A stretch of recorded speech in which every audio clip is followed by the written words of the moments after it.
Good day, audience. My name is Dr. Teslim Bukoye. I'm presenting to you how to write an academic report, whether it be an essay, an assignment, or a coursework. In this report, we'll be looking at few areas. One is an overview of the report. Secondly, is to look at the three key aspects of an academic report. Finally, I'll be giving you some general tips. The first part is the overview. The overview of this report is centered around our understanding of writing. In academics or in higher education, students are required to write academic write-ups. And this could take the form of essays, assignment, courseworks, project, dissertations, or thesis. Over my years teaching in the UK, I've noticed students often struggle in this area. Hence, it has prompted me to create this video to help these struggling students, or most students, and I hope you do enjoy it. An academic write-up consists of three key aspects: an introduction, the main body, and the conclusion. These three aspects are common with assignments, essays, courseworks, or reports. This study will be focused on the introductory part of academic writing. An introduction is an important aspect of academic writing, which is the focus of today's video. Hence, I'll be discussing the requirements or the techniques and the components required in this important section. Firstly, an introduction should begin with a background statement. And this background statement could be from a renowned author or journal within the subject area. For instance, if we're talking about strategy or strategic management, I expect writers to look at a quote or to bring about a renowned contribution from Porter, from Mitzberg, etc. So take for instance, if we look at writing in a public sector assignment or essay or coursework, I expect the beginning statement to be something like this. Improving public sector delivery is an important component for most public sector organizations all over the world. And you put the source. You could put a quote from a renowned source in 2013, which is the recent date. You could look at a quote in 2012, 2010, 2008, etc. And you could look at about quotes within the last 5 to 7 years.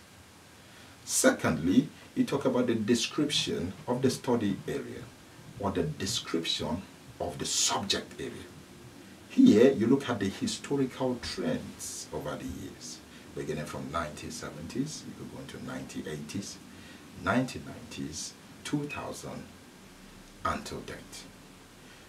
This enables you to unfold historical patterns or events that has changed within the subject area over the years, which now leads you to the next aspect, which is your ability to design or to come about with the gaps or your possible contribution to the study, which often is your aim, your objectives, your problem statement, hypothesis if possible, and of course your significance.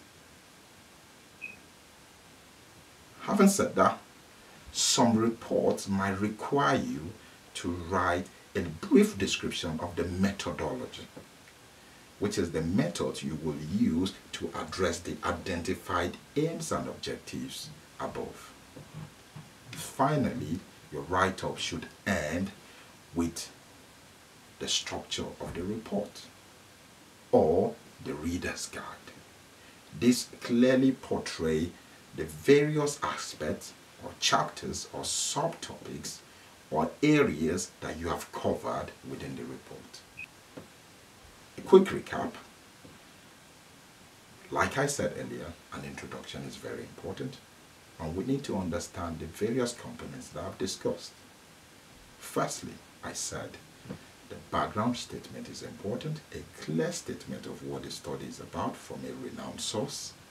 2, looking at the historical trends within the subject area. 3, you look at your proposed contributions of the study, which is your aims, objectives, problem statement, and of course the significance of the study.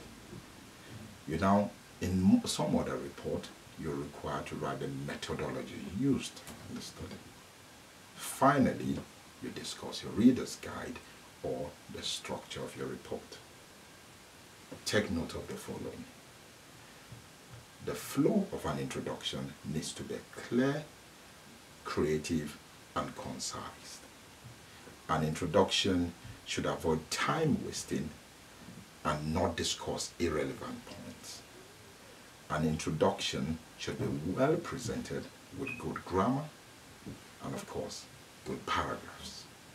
Finally, the size of your introduction varies, so depending on the word count required.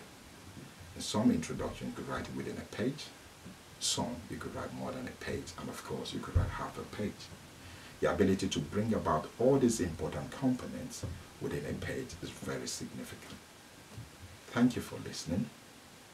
I am Dr. Teslim Bukoye. If you have any comments regarding this video, please make your comments known below, and you could subscribe to this video. I look forward to hearing from you about to seeing me in the next video about the main body. Thank you.